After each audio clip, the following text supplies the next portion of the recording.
more personal note, working at observatories could be stressful at times.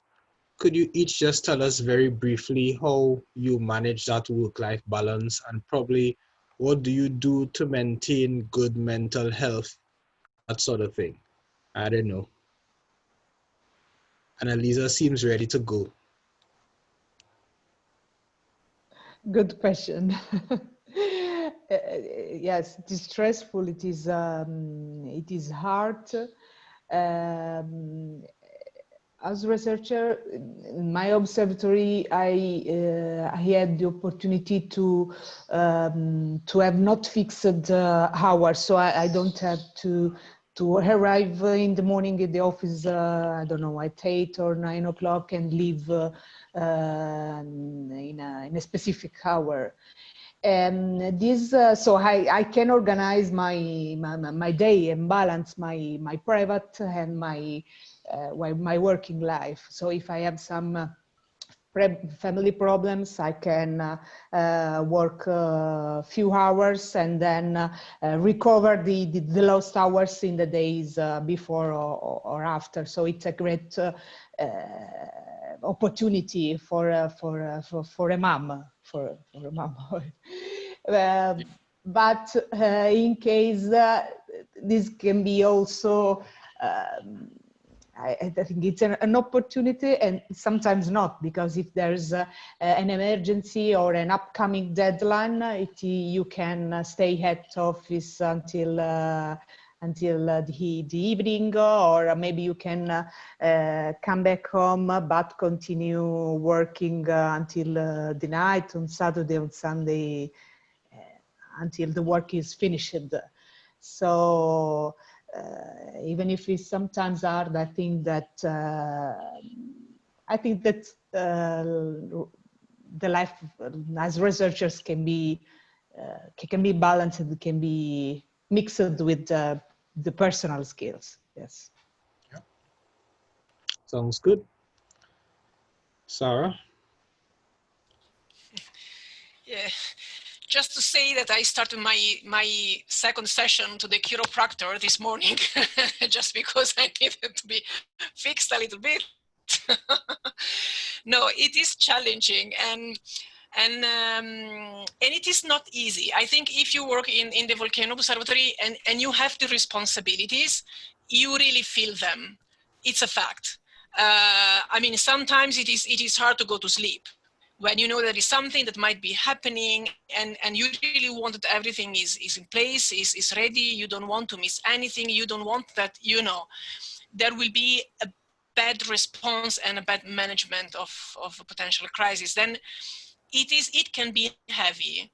I think what is important, though, are a few things. So first, realize and have the chance to realize that what you do is well done, because then this, of course, help you in trusting what you do and getting, you know, the support of the group that you are working with. And then, of course, give you, you know, the additional resources to keep working. It is important to have time, you know, just to have some breaks where you say, okay, now I'm going and there is no way, whatever is going to happen, I'm not going to be disturbed.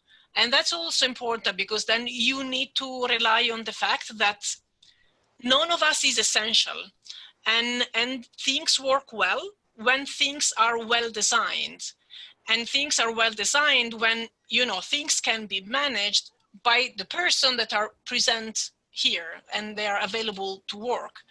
So I don't think there should be any superheroes in the volcano observatories. I think things should be well planned and well coordinated and well organized. I think we should aim to that more than having, you know, superpower.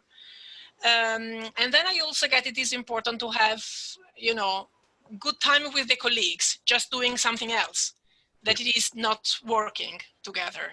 So just, you know, trust each other, but even enjoying whatever the, you know, the life allows us to enjoy. Sure, sounds good. TC? Yeah, I think for me, in terms of the degassing aspect of it, the UV spectrometers, they're remote sensing instruments. So the important thing is to be sure that they're working properly and to be sure that you're working with people who know what they're doing. And I think I can safely say that the people involved in the remote sensing of SO2 fluxes here that I work with know what they're doing. So that gives me a bit of comfort in terms of knowing that, you know, we're trying to get better quality data. We're working towards understanding how to get the network as optimal as possible, so we can be confident in the values that we're getting. For the multigas, it is a instrument that needs to be deployed in the plume. Currently in Montserrat, the helicopter is available sometimes, but if I'm working in other islands, there is no helicopter. So if I need to get to one of the fumaroles, which I do when I go there, I have to walk through the jungles, through the bush, through these trails. So there's a physical aspect associated with doing the multigas work, because you have to be fit to a certain extent to be able to enjoy that. And to be fair, over time, as you keep doing that, and as you put yourself in a position to be fitter, then it becomes easier.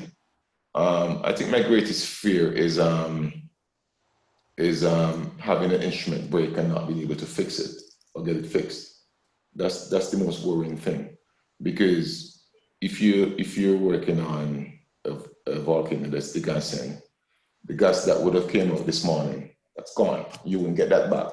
So you're missing a lot of opportunities. And we also know that volcanoes do pulse. The degassing is not steady and continuous. It varies sometimes on the order of hours or even less. So I would be able to love to get all of it. It is not possible, but you know, you have to make your peace with how good you can get in terms of how much data quality you can get and how much of the actual degassing that you can see. But yeah, I think right now I'm happy enough to say that the colleagues I'm working with are quite good at what they do. So I'm confident in the data that we're collecting. Great. So as we wrap up, I'll give you each one line, one single sentence that you would, you know, piece of advice that you would give to an aspiring researcher, aspiring volcanologist, you know, somebody you meet on the street tells you they have an interest in geology and volcanology. One line of encouragement. TC, since you're already on the floor, you could take it away, and then we'll have Anna and Sara. I guess work hard and keep the faith. Sometimes these opportunities arise because you're in the right place at the right time. That is not really in your control, but what is in your control is your work ethic, how hard you work and how dedicated you are. So try and focus on things that you can control and hope for the best, I would say. Great. Who's next? I think that if you have a dream, you have to pursue it. But I agree with Tese that you should be in the right time, the right place. This can give you the opportunity. But working that hard is a fundamental. Yes. Listen, I never made plan. My suggestion is don't do plan because they never work, but keep trying. Somehow it goes with what we were saying. I mean, being flexible and, you know, open-minded, this also helps. So it is good to have passion, but look around, you know, being in the right place at the right time might make a difference. Great. So thank you so much. The ECR-Net committee would really like to thank all four of you. Of course, Charles had to leave, but Thomas, Annalisa, Sara, thank you so very much for coming and spending time sharing your stories with us. So we want to thank you guys for logging in. thank you for making us a part of your day or night. We know we are scattered all over the world, and we really hope to see you participate in many more of the ECR-Net initiatives. So on behalf of the committee, and I'll just send a few shout outs: Oriel, James, Hannah, Francesca, Rebecca, Pablo, the other James, and Sam, and of course myself. We'd like to say thanks everyone for joining us today. We're thankful for your questions.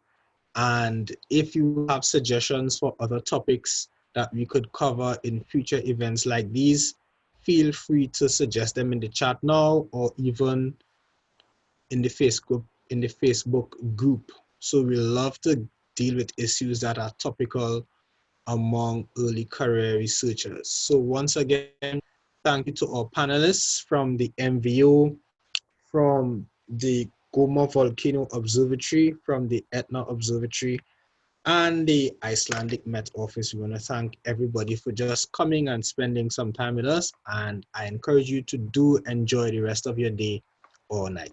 All right? Thank you. Thank you to Thanks. you. It was Thank great. you to Thanks for the you. opportunity. Goodbye. Thank you. No problem. Bye. Bye-bye. Bye-bye. Thank you. Thank you.